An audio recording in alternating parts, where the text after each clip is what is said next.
Hey guys, today I want to make a video just discussing some stuff, um, just some stuff I wrote down about stuff I was thinking about, I got formulas, some theories, some ideas, but and to address the Phil video, I actually have, even though I don't like the whole idea, there's nothing I can do to stop him and Dan from making videos.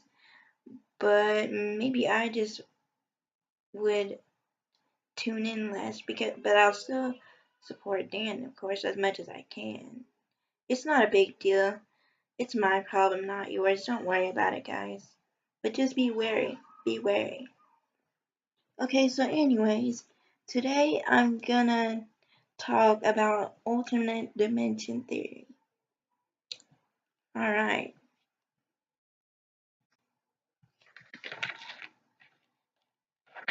It's called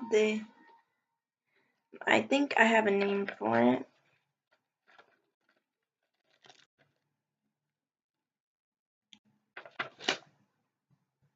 Hmm.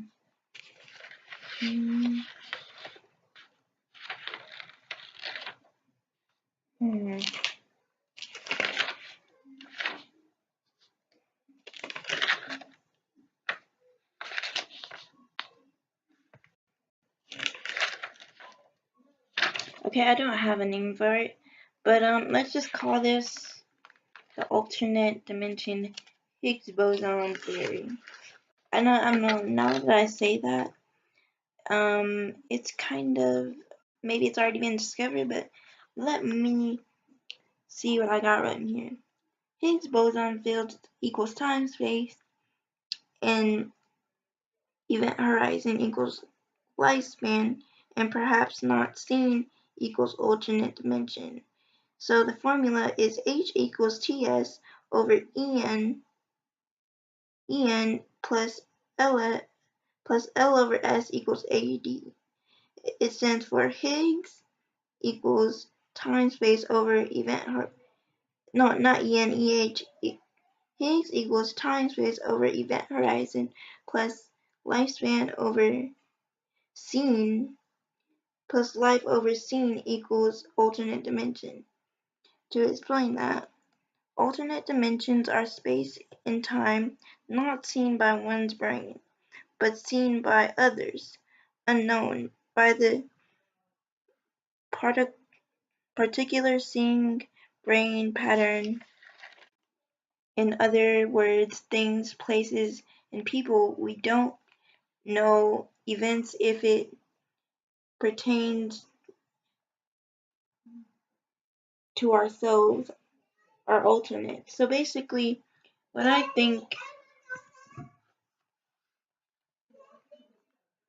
what I think is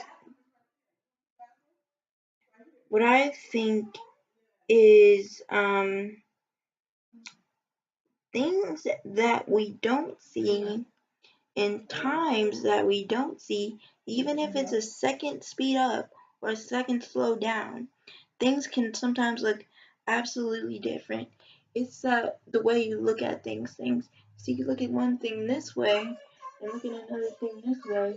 If you turn around, look back at that thing, and you turn back around, maybe they look similar because they're the same color, and you can sometimes think you're in someplace alternate. Like to say, if this was duplicated over here, that would literally be an alternate place. It might not be a dimension, but it would be part of a dimension. And if you put that on a larger scale, then it would be a literal alternate dimension. I don't know, do you get it? It's just a theory. Let's see what else I got here. Let's start over. Let's see what in other words, places and people we don't know, events if it pertains to ourselves are alternate in the dimension that are only new situations, places, and timing in the same dimensions. Nothing is really alternate. And this is about Schrodinger's cat. If a cat is in a box the size of a pair of shoes, the cat dies outright. Box is, if the box is if the box shakes, there should be no need to check. Even more so if you hear no purr or breath, and why not look inside because you fear that the cat is dead and you are wrong. Just because you refuse to look doesn't split things up and make it all different. If it just means that when you do look, things will be different for you. So one may be able to lie to oneself about a split, which creates denial, which creates conspiracy. There's only here and now, just things changing. We can't see everything at once. Therefore, things must be after alternate. Things must be alternate. The desire to see makes Seymour kill the cat. The cat wanted an alternate reality and waited for the shake. In other words, curiosity killed the cat. The answer is the cat is not alive. The cat is dead. Give it up, please. So basically, what I was trying to say is if you put a cat, okay, back to the alternate, we got the alternate dimensions thing. So if you, and it goes back to Schrodinger's cat. So if you put a cat in a box, shake it, what like you shake it and then do you think the cat's gonna be alright after that? And if you listen you don't hear anything, wouldn't that be an indication? Isn't there outer indications you can check on? In movement you have to check movement, because if you're holding a box or even have your hand over a box you would feel warmth or movement, or definitely you would hear a screech or a purr. And if you don't hear any of those things, the cat is dead. So, and if the cat is alive, the cat is still here.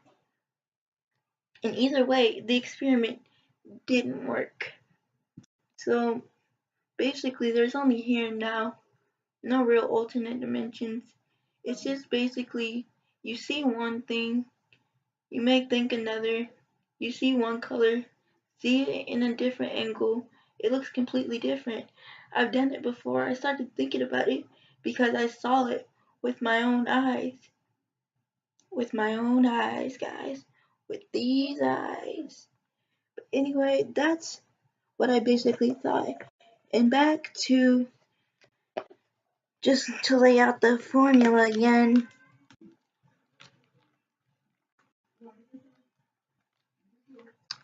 Let me find the page.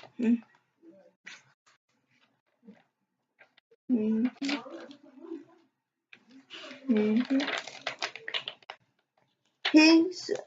Okay. Okay, this one stands for Higgs over time space over event horizon. That's not the right formula for that.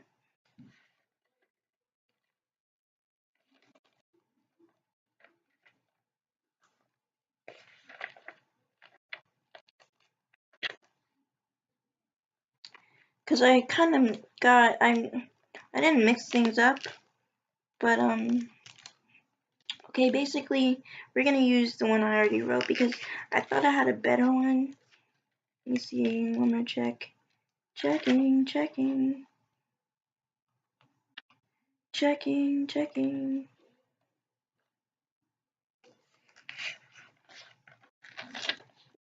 Eh.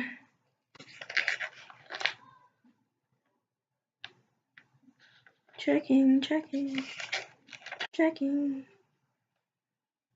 Dang, I wrote a lot.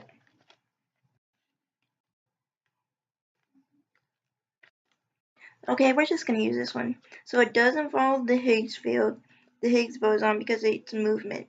Higgs equals time space over event horizon equals lifespan. Okay, let's change it up a bit. Here equals 2t h e I'm just going to read the letter formula and see if you can get it from there. H equals ts over en h plus ls. L over s equals ad.